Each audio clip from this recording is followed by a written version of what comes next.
Choose this day who you will serve. Famous words from the end of Joshua, the end of his life, that has inspired many hymns, many poems, and just inspired many people as we think about that question.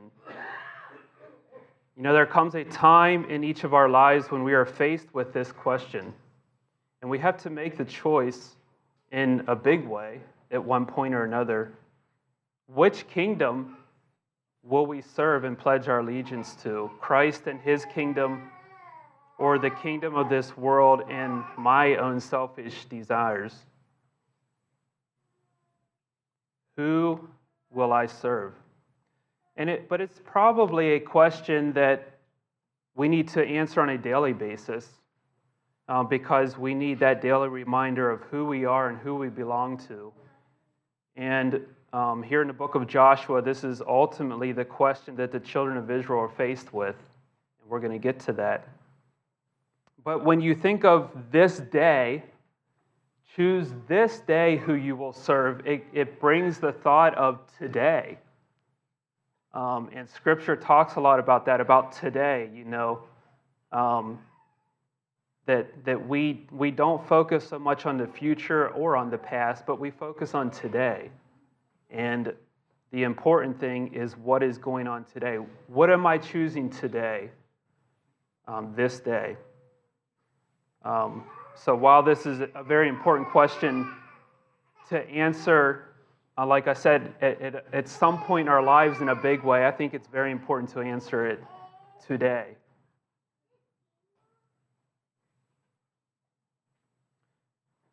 So this is part 8 in the Joshua series that we've been going through, and also the conclusion to the series. We're going to be covering chapters 10 to 24, so hang on. We'll get there. I will just mainly be highlighting certain events and then focusing on the last couple chapters. I don't think anyone here wants to sit and listen to like half of those chapters or more are just names, and more names. Names of people, names of tribes, names of cities and places that they inherited. So we will not be going over that. You're welcome to go read that if you want to. But my main objective this morning is kind of to step back a little bit in the book of Joshua and try to get a big picture view. It's I don't know, what I found about this book is you kind of get into it and you're reading about how they went into this city and they destroyed everyone and left, you know, and go to the next city and destroy everyone and this king and that king and the next king. And you kind of get bogged down in that detail like, man, this is just gruesome. This is kind of discouraging. But I think it's important to step back and see why. Why is this happening? What is God trying to accomplish here? And there is actually something very important that he's doing. It's a very important time in the history of the children of Israel. If you think about it, they've never had their own land. They've never really had their own country. They've never had anything to call their own. They've, you know, kind of formed in the country of Egypt. Well, before that, I guess they were already, in a sense, a nation, but a family. They go into Egypt, and that's where they kind of explode into a nation, but they're enslaved in Egypt, and they're freed from Egypt. They wander around for years and years. And so they are finally getting a homeland. They are finally getting an inheritance. And so this is a very big deal for them and for God because he's accomplishing more than one thing at the same time. So hopefully we can learn some lessons through this. If you remember back in chapter 5, just before conquering Jericho, just before kind of the invasion started, like they had I think crossed the Jordan at this point, and Joshua was kind of out there walking around. It seems like he was out there surveying Jericho, probably wondering how this is going to go down. How are we going to take on a big city like this. And he has this encounter with this person or this angel who told him that he has now come the chief captain of the host or army of the Lord. And just the fact that someone like this has shown up on the scene tells us that something big is going on here. This isn't just a small invasion happening. It's actually God's very involved in this. And he sends, I don't know, they say it could have been the Archangel Michael. I don't know, it could be Jesus himself.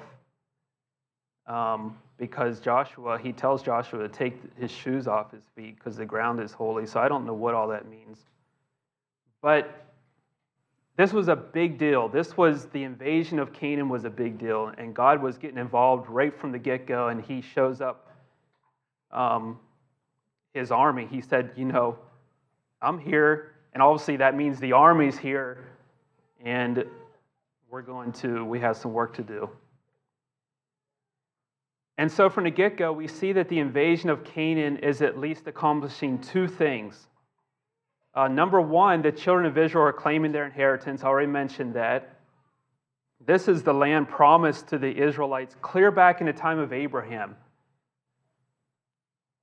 When Abraham was called out of his country, he had this promise that he was going to a place that was promised him. Abraham never got to see that, but this is the children of Abraham, the children of Isaac, and Abraham, Isaac, and Jacob. A place for them to live and claim as their own. And so one of the big responsibilities of Joshua and the people is to conquer this land. Obviously, they can't just walk in and say, okay, we're going to live here. Man, this is a great place to live. We got all kinds of nations and cities and people and giants and who knows what all that's got to be dealt with. The second big picture, the second big thing going on here is that God is using this invasion to bring judgment on the nations of Canaan. And instead of sending fire and brimstone to destroy them like he did Sodom and Gomorrah, and God could have easily done that. He could have just cleared the way in front of the people, just wiped them out. I mean, God obviously has that ability. He's done it before. He chooses to use Joshua and the people to go in and just completely destroy these nations. But they're not on their own. God is going before them, and many times he uses supernatural intervention to help them. And that's an important part of this. Joshua told the people over and over, he's like, and I look at it, I'm like, man, these people did a lot of fighting. I mean, talk about just hand-to-hand combat and blood and whatever. Like, these people did a lot of fighting, but at kind of the end of it, Joshua's looking back and telling the people, God just kind of went in front of you and did a lot of this for you. Like, really, in his mind at least, like God had just about done it for them. But at the same time, they had done a lot as well. And God used a lot of supernatural. So it's not like God didn't do anything. It's not like he stepped back and said, okay, you guys go in there, wipe everyone out, and claim your land. He actually did help them. So how did God intervene for Joshua and the people? What did this divine intervention look like? Well, we know the one. He knocked over the walls of Jericho.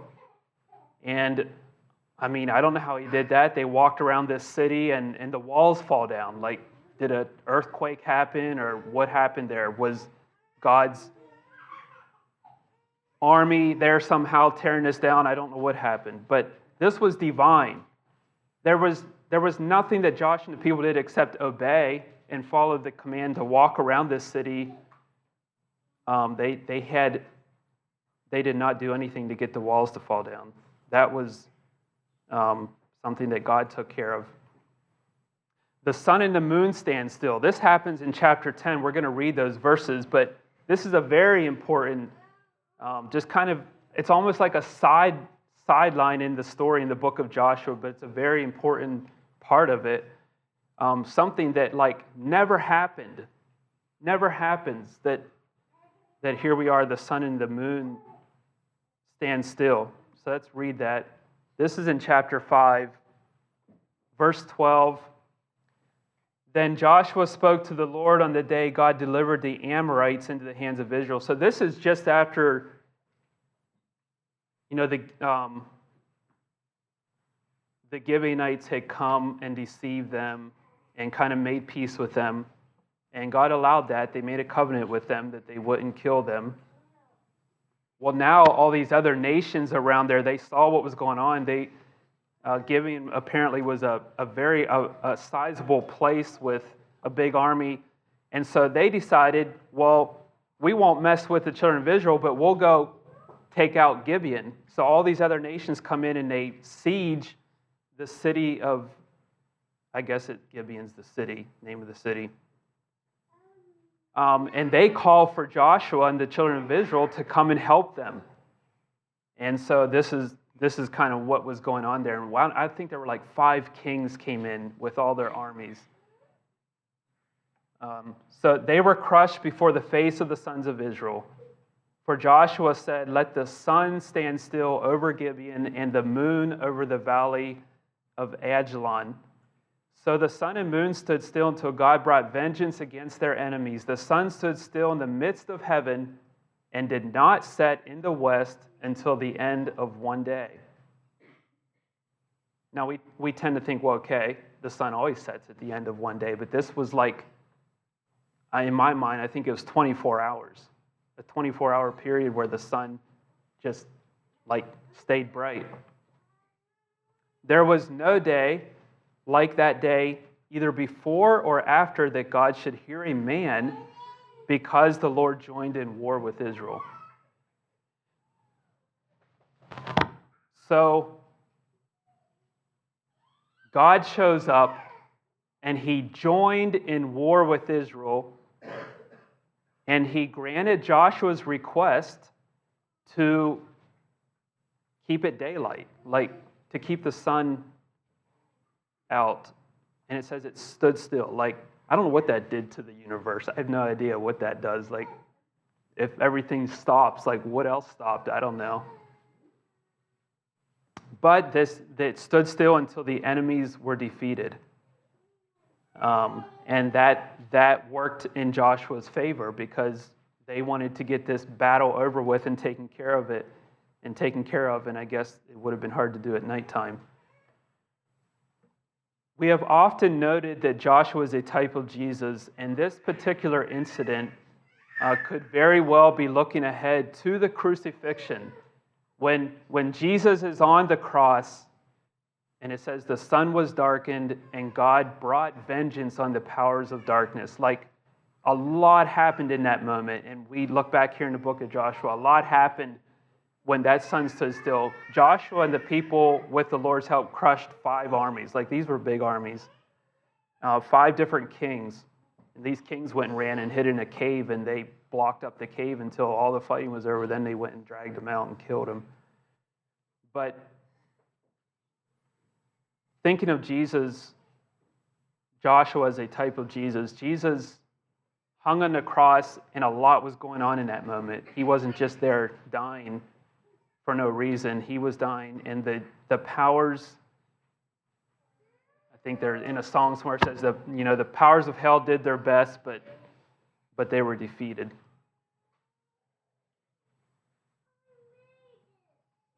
All right, God sent hailstones from heaven.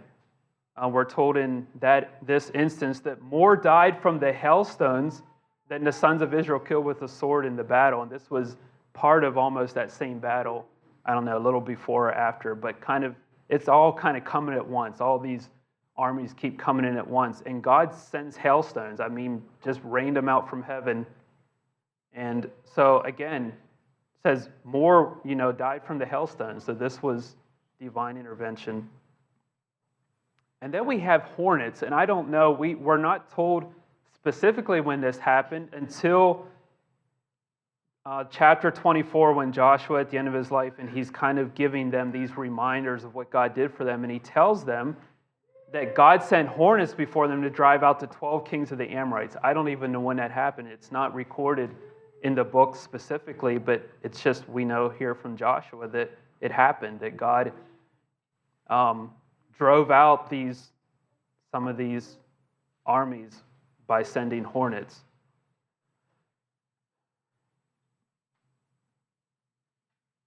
The people were given supernatural strength. I think this is probably one of the biggest things through this whole time, and I don't know how long this period was of fighting, possibly years,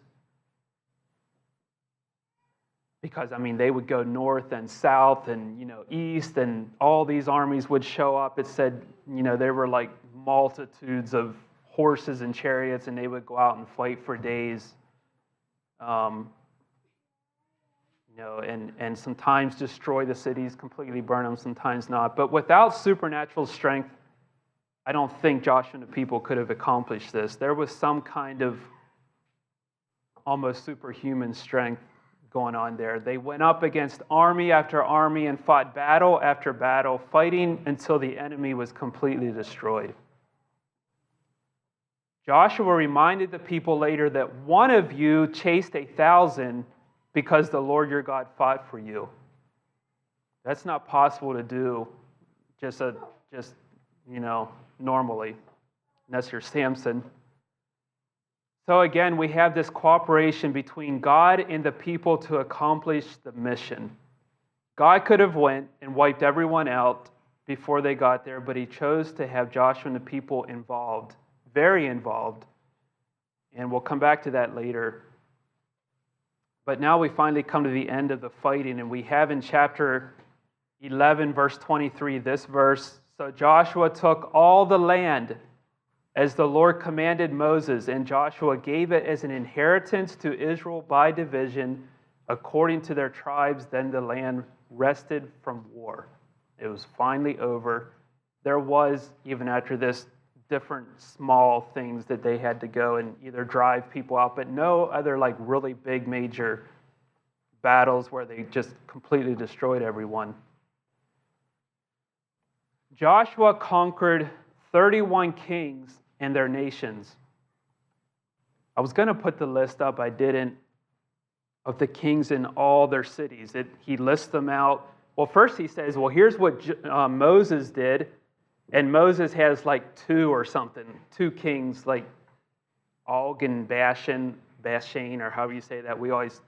He always talks about that, how they fought them when they were still out in the wilderness. And then for Joshua, there's this whole list of 31 kings and nations that were destroyed, completely destroyed. And even after that, there were some nations on the outskirts kind of Canaan that had to be driven out, but it appears that they weren't completely destroyed. For whatever reason, God showed mercy to them. And unfortunately, they ended up, in some ways, becoming snares. But this was no small feat. Joshua had really, really worked hard to get this all accomplished.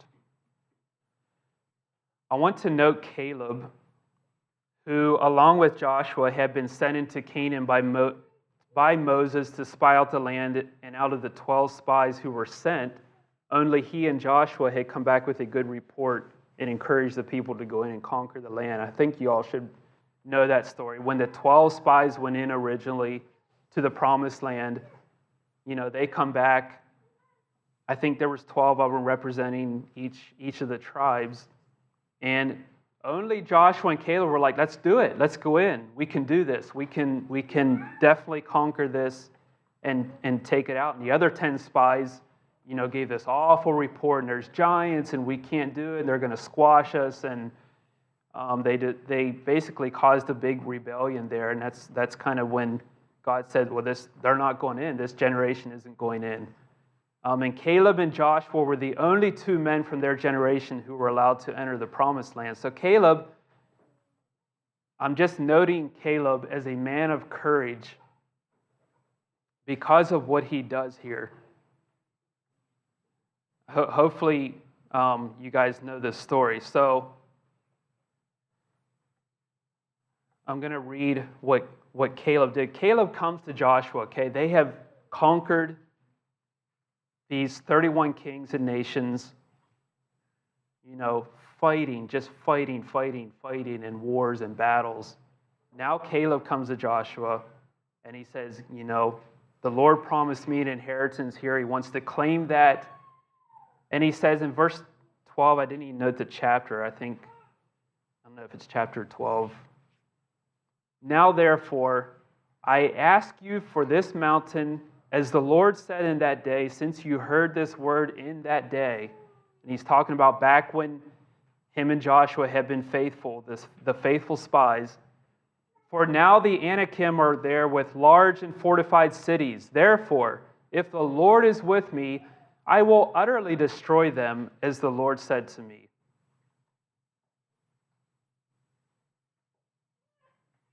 This guy's 85 years old, all right? This is an 85-year-old man.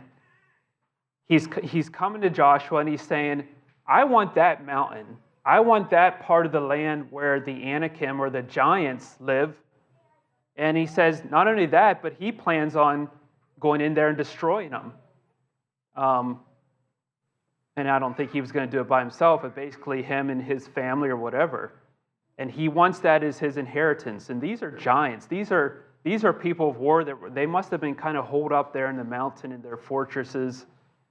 I'm not sure why they hadn't gone in and destroyed them yet up to this point. But Caleb goes in and destroys them. And he claimed the land as his own and for his children. Man of courage and faithfulness who never gave up on God's promises. There he was. He had to wander around in the wilderness for 40 years just like everyone else, but he made it into the promised land because of his faith and obedience. But he didn't stop there. Like he could have said, wow, I made it in. I'm done. You guys do the fighting. Like, I'm too old for this. But he just jumps in here and goes in and actually takes out these awful giants. We're not going to get into that. I don't know that much about them, but I don't think they were an easy bunch to go after.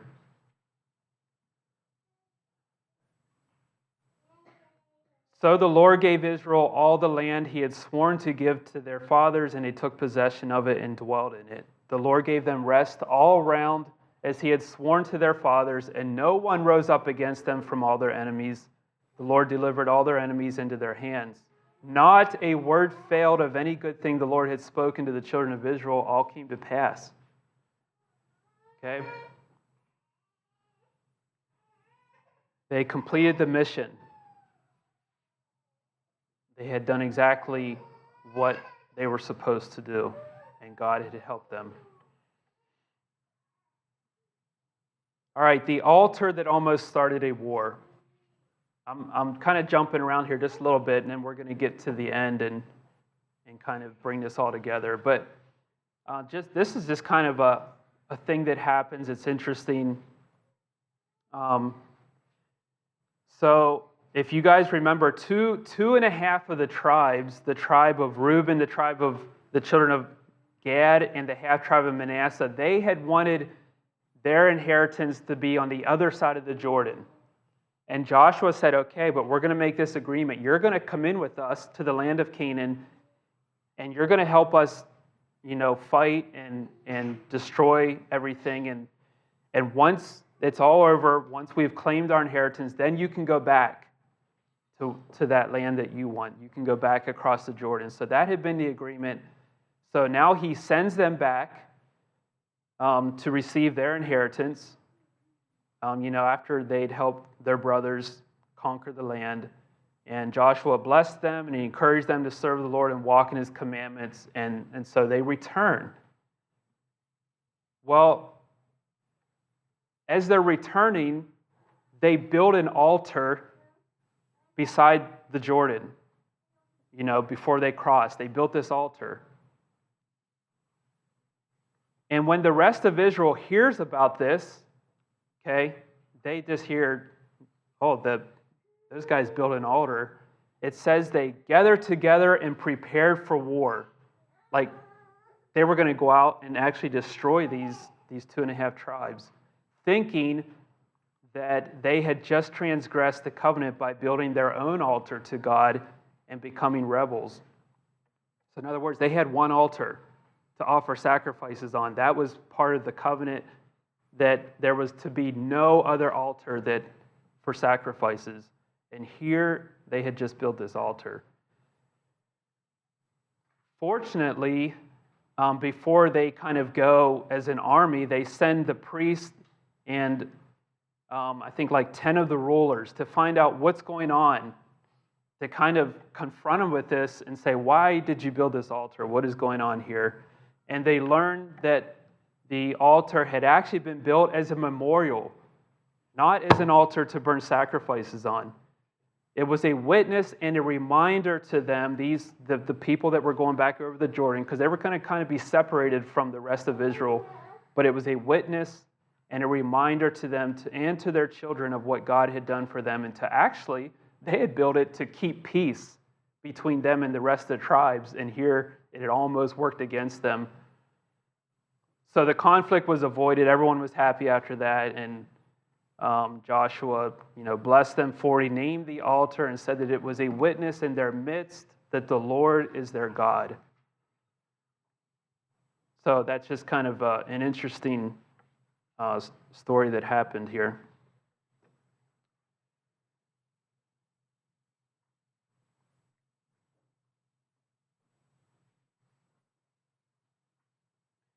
Then we come to chapter 23 and Joshua's final words to the people, and we're going to go ahead and read this chapter. It's not very long.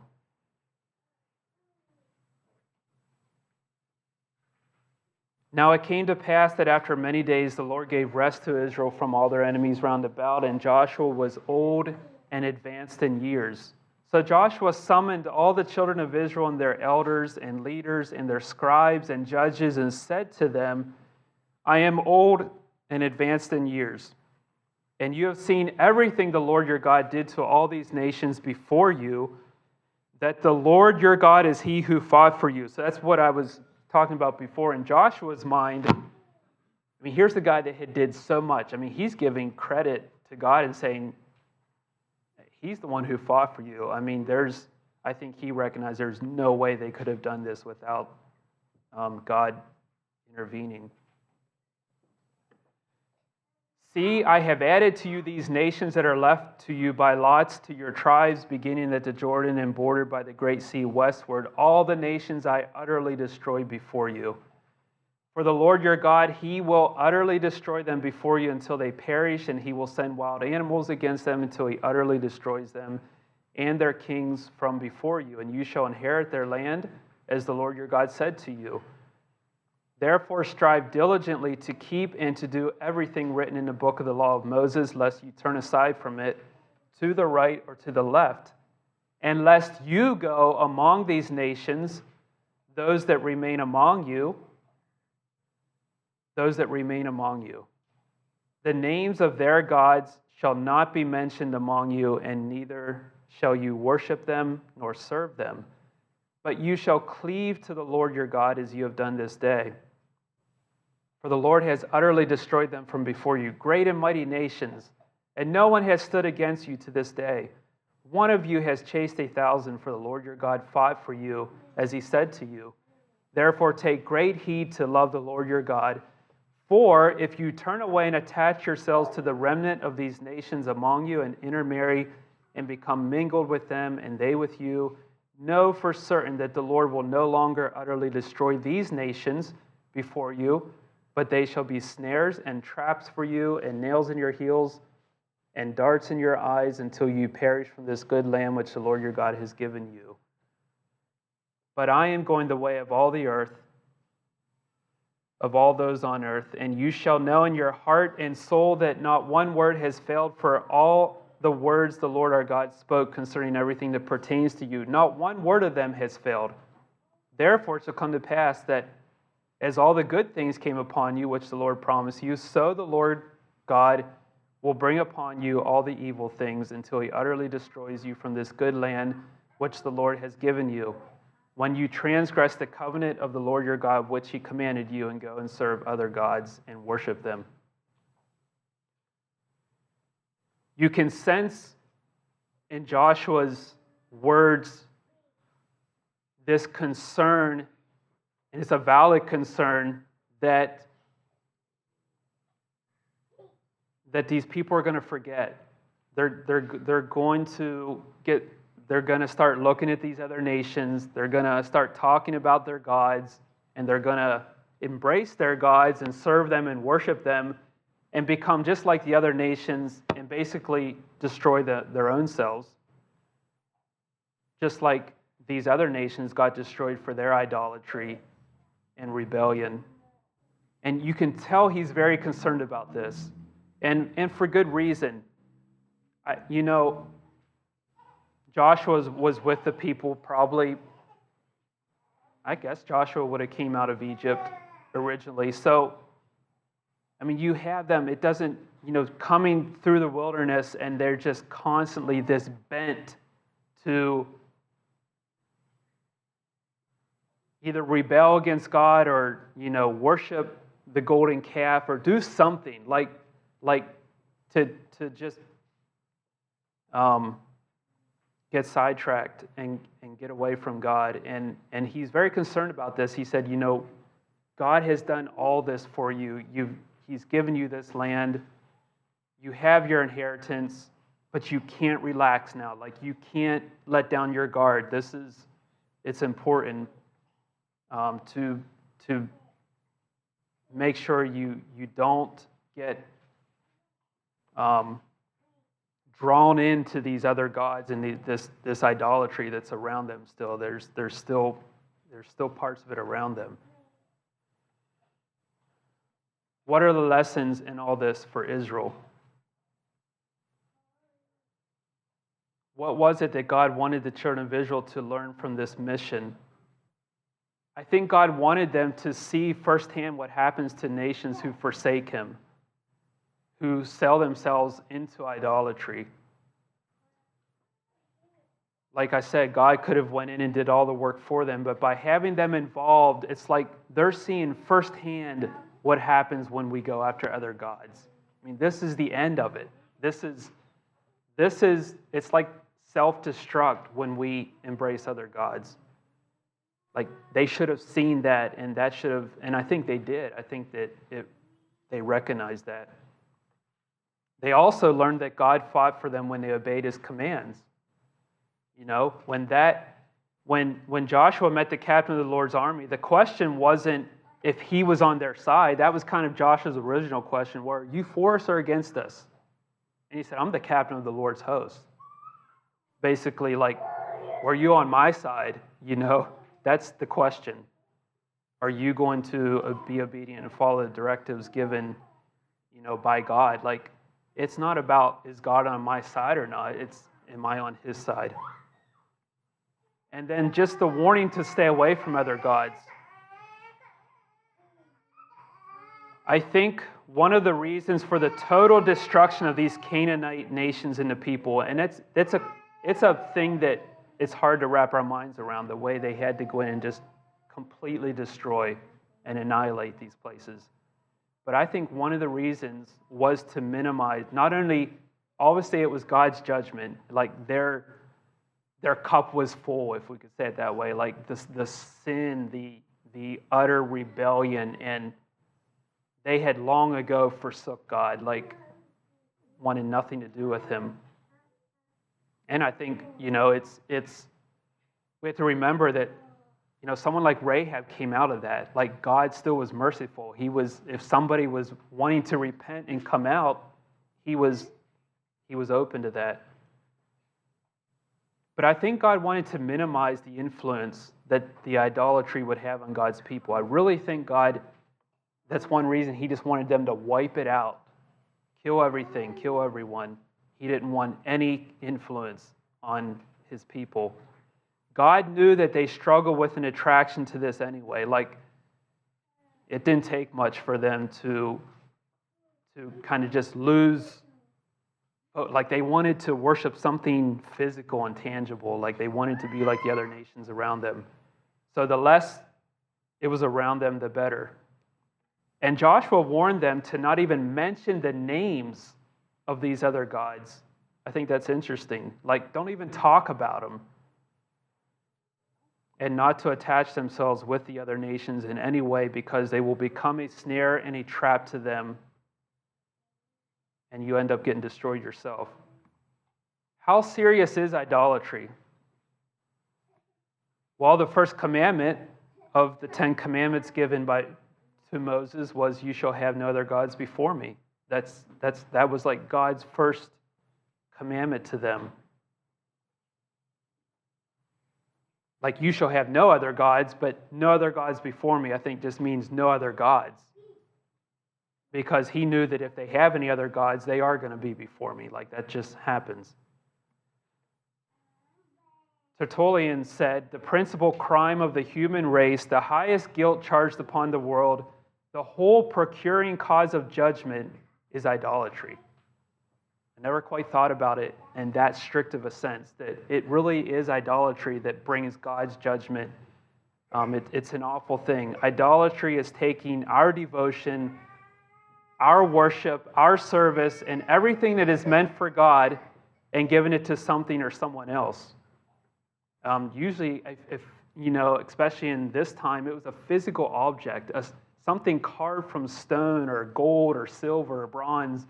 Many, many times the prophets talk about this, like, what are you thinking? This thing, this piece of wood can't even, it just sits there. It can't do a thing for you, and yet they want to worship it. It can do absolutely nothing for you. God takes that very serious when we give that devotion to something or someone else besides Him. Jesus said you can't serve two masters. And this was obviously in the context of serving money, but I think the principle applies in other areas as well. Like, we can't give our devotion and loyalty to God and something else at the same time. Like, we think we can, we try it. We try to have two masters, but it doesn't work. At the end of the day, one of the masters has our allegiance. One of them has our loyalty. One of them has our heart. So we can't serve two. And now that brings us to the famous words of Joshua in chapter 24. "Choose for yourself today who you will serve." And I'm not going to read all of chapter 24, but we're going to read some of this, and then we'll try to get this wrapped up. But it's important, some of the things that Joshua says here at the end. And he's just really trying to get the children of Israel to remember what God did for you, how He brought you here. Just clear back, starting from Abraham being called out of his country and away from idolatry. And here you are. You've come here. He says that God's giving them a land for which they didn't labor, cities that they didn't build, eating from vineyards and olive gardens that you didn't plant. Like, all this was just given to you.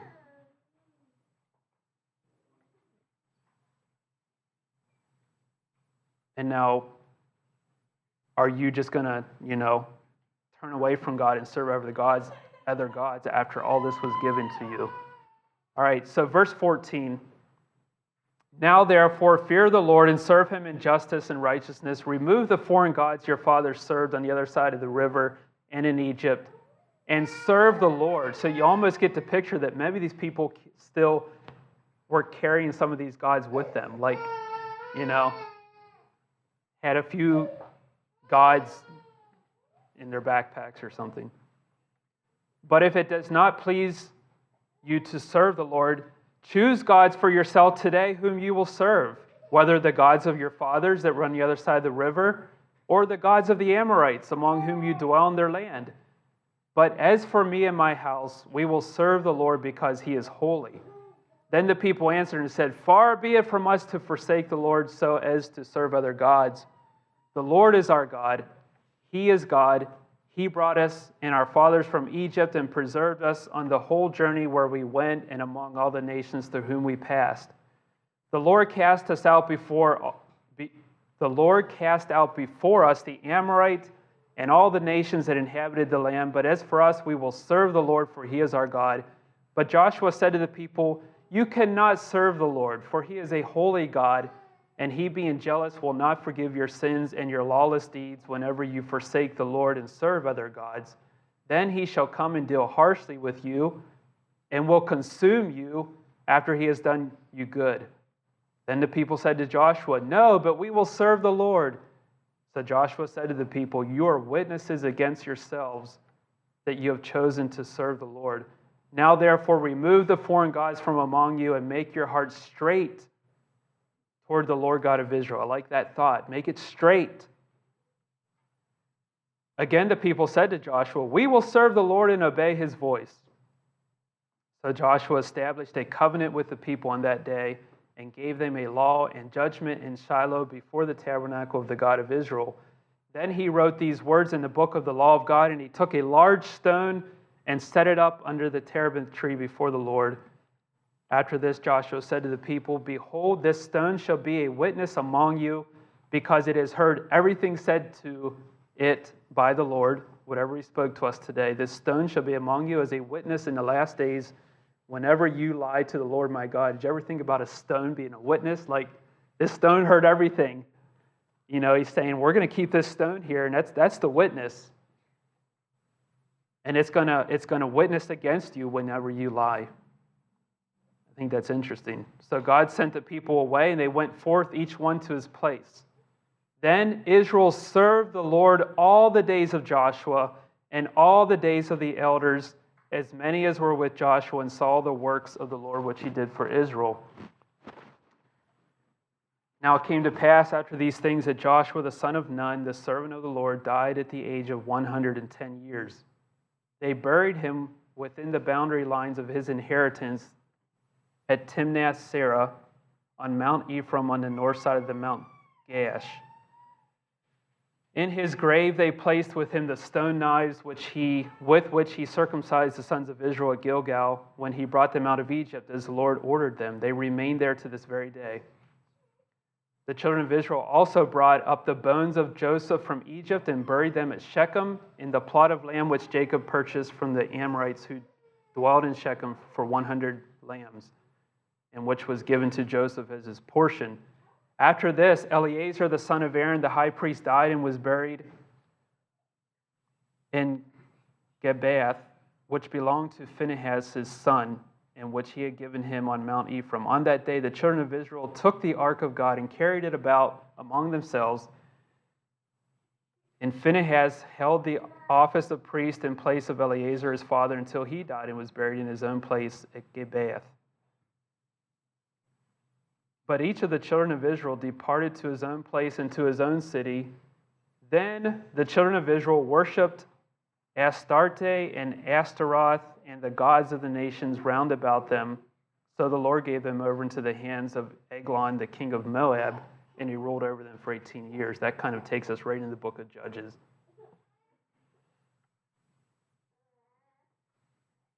It's a testimony to Joshua's leadership that Israel served the Lord all his days. And all the days of the elders, as many as were with Joshua, like everyone that had been with Joshua around him, surrounding him, as long as they were alive, the people were faithful. Joshua had faithfully led the people into the promised land and given them their inheritance. And now the children of Israel are faced with the choice of who they would serve, and Joshua makes it clear that he and his house would serve the Lord. This again reminds us that as humans, we have free will and can choose one way or another. Even after, we experience God miraculously doing things for us, we can still choose to walk away from that. And although God reminds us of his goodness and faithfulness, he doesn't force us to serve him because he wants that to be our choice and something we do willingly out of our love for him. He's never forced it. He punishes, he shows his goodness, he draws people out of his goodness, but he doesn't force us to follow him. Joshua understood that as long as the people kept looking at the foreign gods, they wouldn't be able to serve God because their heart was divided. I think he saw that. That's why he basically told them, you can't do it. And sadly, at the end of the book, we see the people worshiping the gods of the nations around them, and that marked the beginning of lots of hardships for them in years to come. Like, they were told, they knew what would happen, but people are very forgetful. So what about us? Jesus, our Joshua, has led us through baptism into his kingdom. And in a sense, his kingdom has invaded this world. And we're a part of that invasion if we're a part of his kingdom. He has conquered sin and death and saved us from our enemies and raised us up to sit in heavenly places. And through his death and resurrection, we are more than conquerors. Like, we're so far ahead of the children of Israel, if you want to look at it that way. We have been given so much more than they were. And unlike them, we don't need the constant reminder to choose who we are going to serve. Or do we? Let's be courageous like Caleb and conquer the giants, and faithful like Joshua, and choose this day, today, who we will serve. As for me and my house, we will serve the Lord. Hopefully we can say that along with Joshua.